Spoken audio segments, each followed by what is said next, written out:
Most of you aren't subscribed. Make sure to subscribe, as it helps out the channel. Without further ado, our story starts with our group of heroes, heading to the royal capital, all wondering what types of celebrations are happening in town. The hero wonders what types of jobs they'll have in the future, especially because the Demon King is now defeated, prompting the priest to wonder if he can find a job where he can drink. The hero turns to the elf, Frieren, asking Frieren how she'll spend her life, especially since elven lives are very long. As the hero's party march through town, they are praised and celebrated, only to stand before the king, who acknowledges their party to house Himmel the hero, Isen the warrior, Heider the priest and Frieren the mage.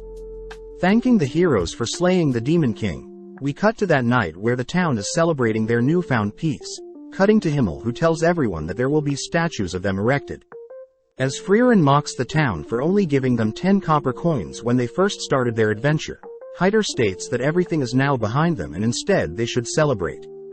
As the gang gaze off into the night sky, they all acknowledge that it's been 10 years since they started adventuring, reminiscing on their first day, where Himmel and Isen were almost executed for bad-mouthing the king. They also remember times when Heider would get so drunk during their adventures and Frieren would constantly fall for the most basic of traps, all erupting into laughter for only remembering bad memories. Taking a breath, Himmel thanks everyone for the 10 years they spent together, but Frieren wonders what's so amazing about 10 years, reminded that 10 years by human standards is a long time. Just then, they all turn to face the night sky, spotting the air a meteor shower that only occurs once every 50 years.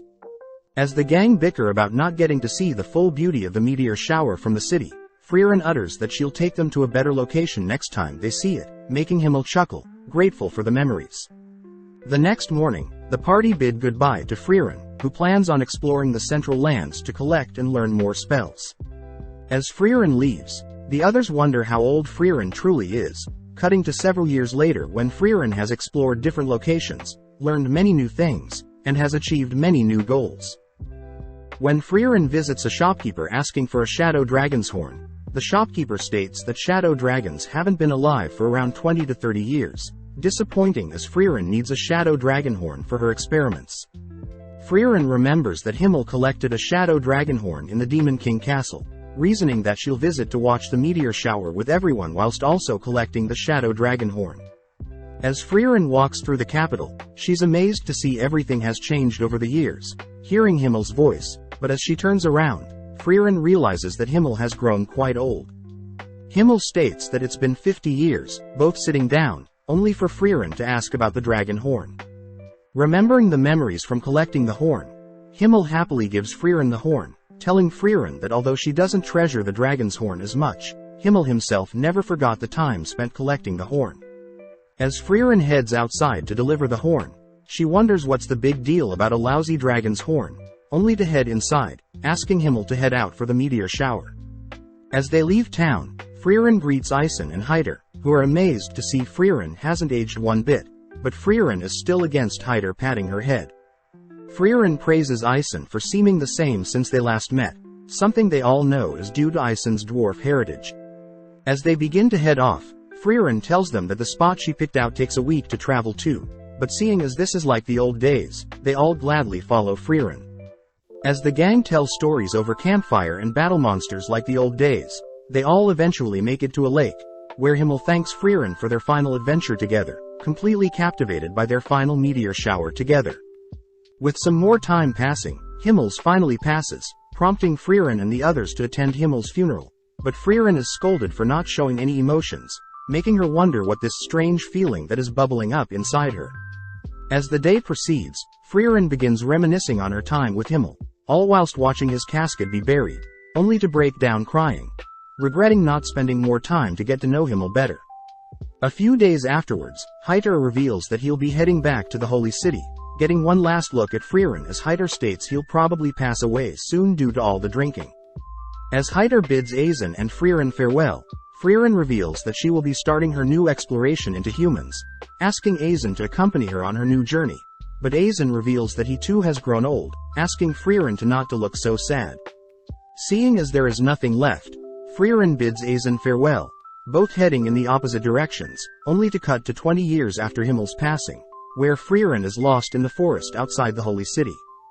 Just then a young girl appears, asking if Frieren is lost, but when Frieren asks to know where Heider lives, the young girl takes Frieren to Heider's home.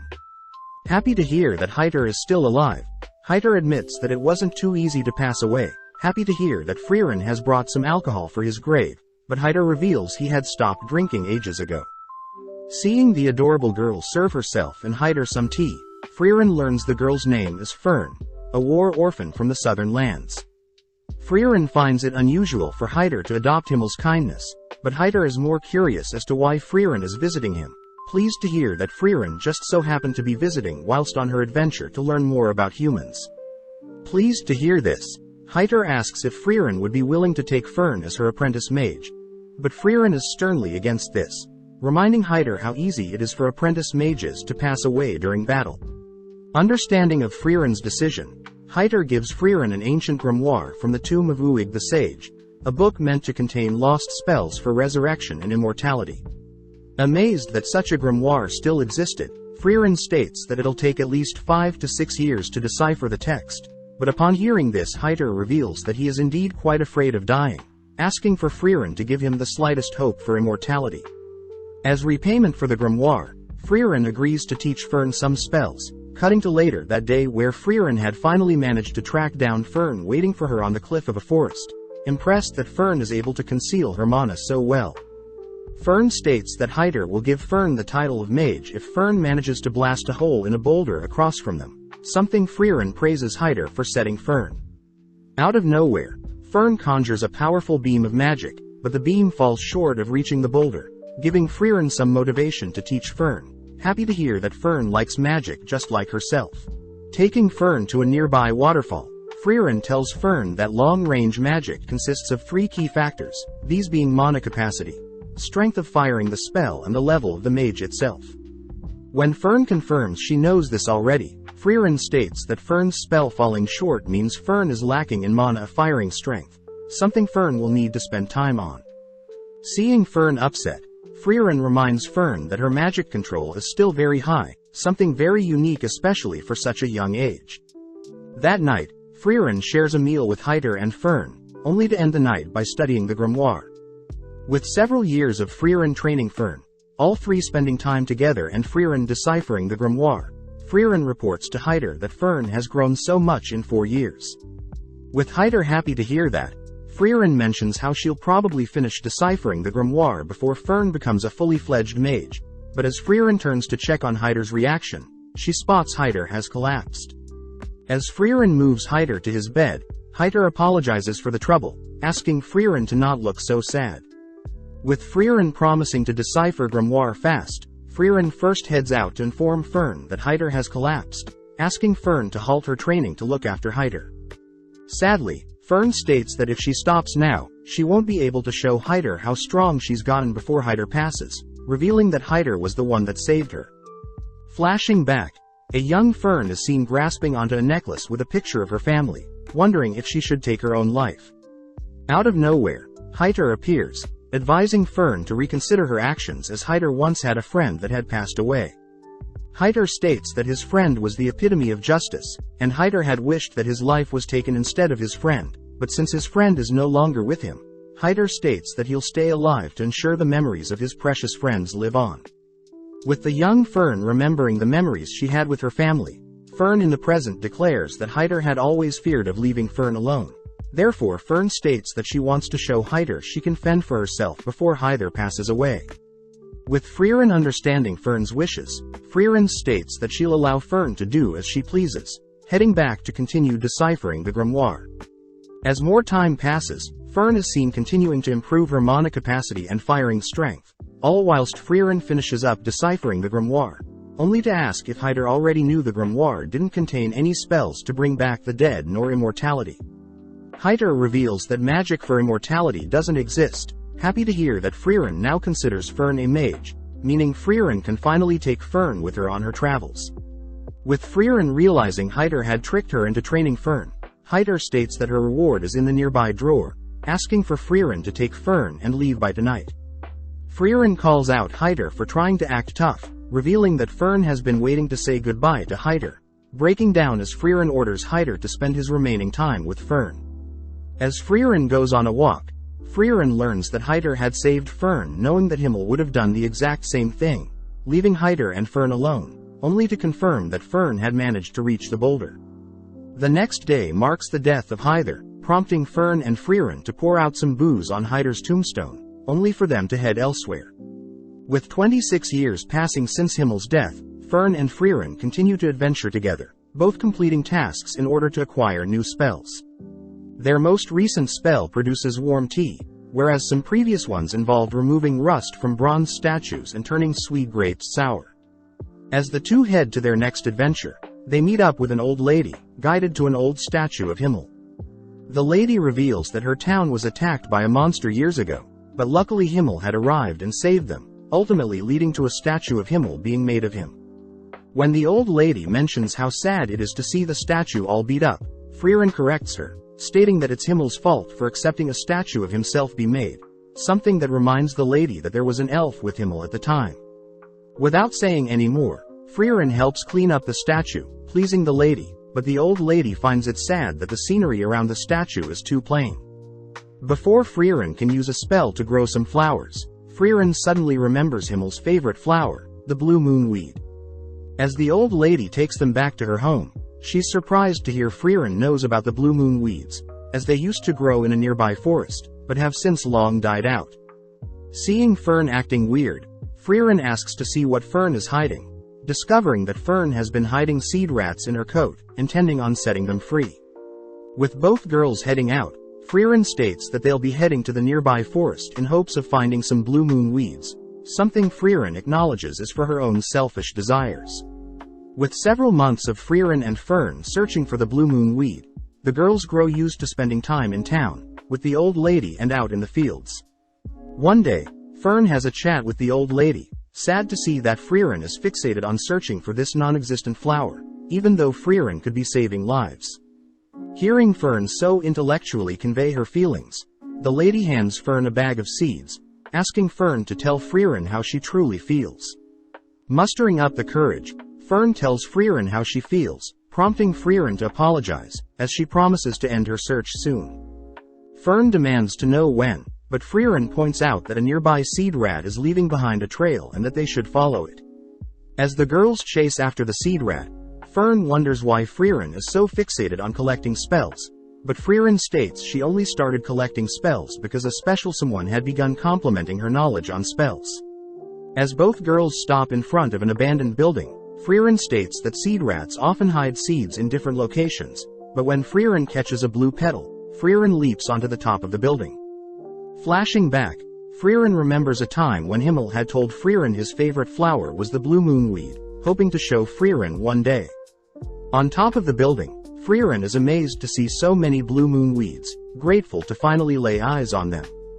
As Fern follows after Frieren, Fern still can't understand why Frieren loves collecting spells, but Frieren reminds Fern that Fern became a mage to impress Heider, something very similar to Frieren's situation.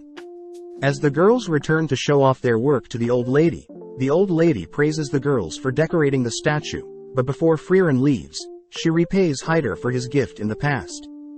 On the 27th year since Himmel's passing, Frieren and Fern are seen visiting a trading city of Worm, where Frieren has asked to split up to restock on supplies. When Fern calls out Frieren for making her buy everything, Fern has a bad feeling when Frieren goes off on her own to buy things, having bought a massive skull in the past, clothes dissolving potions and even random books. When the two split up, Fern chooses to follow Frieren, fearing their traveling expenses will go to waste, but spots Frieren in front of an accessory store. With Frieren distraught at what to purchase, Frieren ends up settling on something, prompting Fern to continue to tail Frieren. Whilst passing through some alleys, Fern wonders if she should leave Frieren be, but when she overhears that Frieren is planning on buying some desserts, Fern gets jealous, having not had any desserts in months. Following Frieren into a smoky tavern, Fern gets worried that Frieren is lost, spotting Frieren speaking with some scary-looking men. As Frieren leaves the tavern, Fern notices that she's heading back to the inn, rushing to finish off her duties, only to apologize for finishing shopping so late. Brushing that aside, Frieren takes Fern to the recommended dessert store, allowing Fern to buy whatever dessert she wants, revealing that she had been saving up money to treat Fern and herself. When Fern asks what Frieren would like, Fern states that she already knows Frieren wants Merker pudding, reminding Frieren of her time with the heroes, where Himmel had mentioned that he knows Frieren's favorite dessert is the Merker pudding. When Frieren feels bad for not knowing much about the others, Himmel mentions his favorite food is an omelette. Aizen's favorite food are sour grapes and Heider simply loves alcohol. As Fern digs into her dessert, Frieren apologizes for not knowing more about Fern, handing Fern a gift, pleasing Fern as Frieren remembered Fern's birthday. Fern smiles upon receiving a hair ornament, telling Frieren that it's enough of a birthday gift that Frieren remembered her birthday, confusing Frieren. The next day, the two leave the city, but as Fern walks alongside Frieren with her new hair ornament, Fern asks what the end goal of their adventures are. Frieren simply states that she's simply collecting as many spells as possible, but she does want to retrace her memories with the hero party, something Fern is curious about. When Fern walks beside Frieren, Frieren realizes that Fern is now 16 and taller than her, but gets jealous at how Fern has already outgrown her in other areas. In the forest of Grobe, Frieren is seen testing out Fern's defensive spells, pointing out how the gaps in Fern's barrier will be the downfall. When Frieren fires multiple projectiles, Fern manages to block with a simple barrier around her body, but ultimately runs out of mana. As the two continue through the forest, Frieren reminds Fern that defensive magic is powerful, but it depletes mana very fast, therefore it's best to only cast barriers at the points of impact. As they both cross a river, Fern states that she simply needs to master a single defensive spell, but Frieren scolds her for not reading the book she gave her, as magic theory is just as important as practical applications. Finally arriving at a village, Fern wonders what spells Frieren intends to collect at the village, but Frieren states that she's here for other reasons. Upon approaching some villagers, a village elder immediately recognizes Frieren's white elven hair, leading Frieren to where Qual was sealed. Along the way, Frieren tells Fern that Qual is the Elder Sage of Corruption, a demon that terrorized people for 80 years, up until Himmel and his party sealed him. When Frieren wonders how the Elder knew who she was, the Elder reveals that Himmel would always visit up until his passing, but spoke highly of Frieren, stating that she would take over and watch the seal when Himmel's was gone. Upon arriving at Qual's seal, Frieren confirms that the seal is indeed weakening, but Frieren will break the seal and defeat Qual the next day. With Fern and Frieren staying the night, Fern deduces that Frieren was the one that sealed Qual, wondering why the heroes choose to seal the demon. Frieren reveals that their party were unable to defeat the demon, as Qual was a powerful mage, having invented the Zoltrak piercing spell, first of its kind that could pierce any sort of defense and destroy the target's body. Legend says that 40% of adventurers and 70% of mages were defeated by that single spell, but hearing something so powerful, Fern wonders how Qual can be defeated, but Frieren reveals such a powerful spell has its downsides. When Fern continues to ask more questions, Frieren scolds Fern for not reading the book she gave her, stating that Fern will have her questions answered tomorrow. With the big day arriving, the two girls stand before Qual, only for Frieren to warn Fern to be on guard, all whilst Frieren lifts Qual's seal. Glad to be free, Qual learns that he's been sealed for 80 years and that the Demon King had been defeated in his absence. Annoyed, Qual proceeds to cast his Zoltrak, prompting Frieren to instruct Fern to erect a barrier, but when the dust clears, Fern's barrier manages to easily block Qual's killing spell. With Fern demanding to know why her basic barrier was able to block such a deadly spell, Frieren reveals that ever since Qual was sealed away, all of humankind had dedicated resources to studying and defending against the killing spell. After a few years, the humans incorporated said spells into their systems, and as a result all types of defense magic were improved thanks to Qual. Amazed at what the humans were able to develop in the 80 years that he was sealed, Qual analyzes Fern's barrier, noting how the barrier changes depending on the type of offensive magic, meaning the spell consumes a huge amount of mana.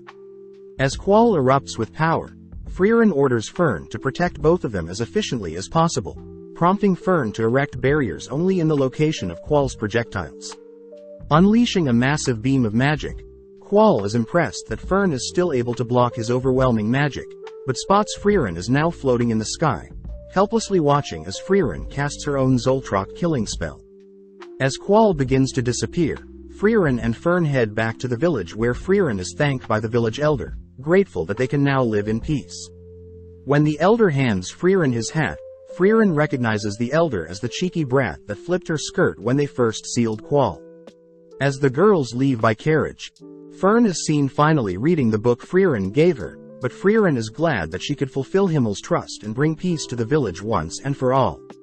Check out one of our other videos on the screen or in the info card above. Subscribe, like and comment.